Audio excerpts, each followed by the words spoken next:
Samantala, tiniyak ng Department of Health na handa silang tugunan ang inaasahang paglobo pa ng mga tinamaan ng leptospirosis. Bukod sa fast lane sa mga DOH hospitals, nagdagdag na rin ang mga tauhan para maasikaso ang pagdagsa ng mga pasyente. Yan ang ulat ni Bien Manalo. Mahigit isang linggo nang may sakit ang bumbero na nagpatago sa pangalang Den. Nakaramdam siya ng matinding sakit ng ulo, gabi-gabing lagnat at hirap din sa pag-ihi. Inakala niyang simpleng trangkaso lang ang sakit na dumapo. Pero nang magpakonsulta na siya sa Rizal Medical Center sa Pasig ngayong araw, dito na niya nalaman na may leptospirosis na pala siya. Hindi niya pinatulog niya ito ng isang linggo. Kung anong posisyon nga ginawa ko, tulog, talagang wala. Tapos yung sakit ng ulo, pasumpong-sumpong. Sa umaga, ayos katawan mo. Bubuti. Pagdating ng gabi, pagka kumirot, sumakit na ulo, diretso na lagnat. Nakuha niya raw ito nang maglinis siya ng kanilang bubong ng bahay sa kasagsagan ng bagyo. Kinailangan niya na rin sumailalim sa dialysis dahil naapektuhan na rin ang kanyang bato. Kung may naramdaman na silang hindi maganda, patikap nila kagad hanggang maaga. Hindi ka tulad ng ganito, nangyari sa akin, huli na. Sa tala ng Rizal Medical Center, ngayong araw umabot na sa halos 50 ang naitalang kaso ng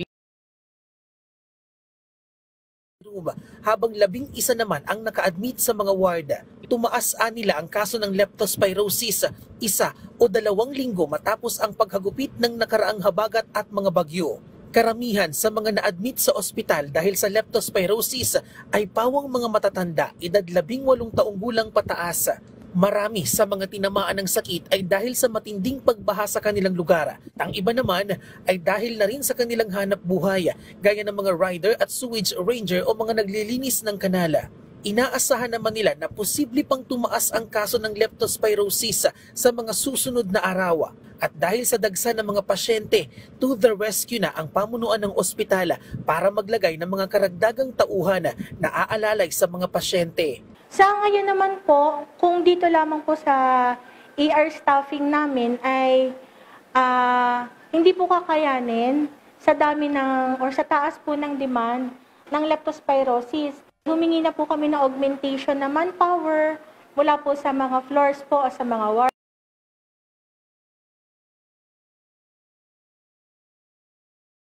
Yung ating ER.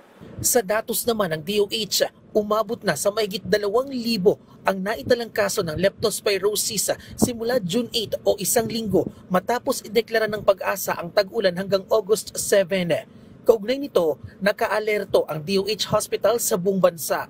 Binuksan na rin ng DOH ang leptospirosis fast lanes sa ilang piling DOH hospital sa Metro Manila. So aking payo po, sa mga pauna o yung mga mild na simptomas pa lang, dumulog na po kayo sa ospital para po hindi na po mag-progress mula sa mild symptoms papunta sa moderate to severe symptoms po ng leptospirosis.